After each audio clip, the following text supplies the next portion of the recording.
शेतकरी कर्जमाफी मंजुरीच्या राज्य सरकारच्या निर्णयावर शेतकरी संघटनेचे ज्येष्ठ नेते रघुनाथदादा पाटील यांनी टीका केली आहे. केवळ मतांसाठी मंजुरी घेतली आहे.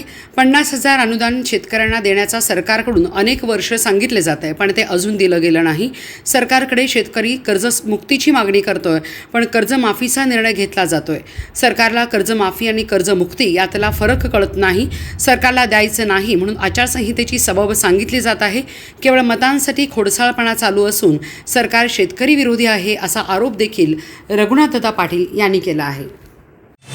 आज शेतकऱ्यांच्या कर्जमाफीला सरकारने मंजुरी म्हणजे मंत्रिमंडळाने मंजुरी दिलेली आहे आणि एवढी बातमी ही कशासाठी दिली तर याच्यामध्ये कर्जमाफी आहे म्हणून सांगतात. 50,000 रुपये आणखीन नियमित कर्जफेड करणाऱ्यासाठी अनुदान देणार आहे म्हणून सांगितलं.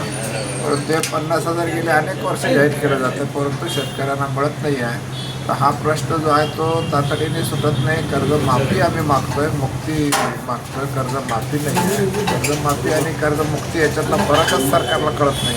तर कर्जमुक्त शेतकरी झाला पाहिजे ही आमची आमची मागणी आहे.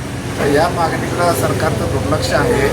आज केवळ घोषणा म्हणजे मंत्रिमंडळाने मंजुरी दिली, आता त्याला सबब सांगतात की विधान परिषदेच्या निवडणुकीची आचारसंहिता आणि मग आचारसंहिता जर द्यायचंच नाही आहे तर 30 जूनच्या आधी तुम्ही देणार होता. ही निवडणूक झाल्यावर सुद्धा 30 जूनपूर्वी तुम्हाला घोषणा करून पैसे देता आले असते, परंतु सरकारला हे द्यायचं नाही आहे. केवळ घोषणा करायच्या, मंत्रिमंडळातनं जाहीर करायचं, प्रत्यक्ष काही द्यायचं नाही आहे आणि मतं मिळवायची एवढा खोडसाळपणा चालू आहे. त्याच्यावरनं शेतकरी विरोधी हे सरकार आहे हे स्पष्ट होतं.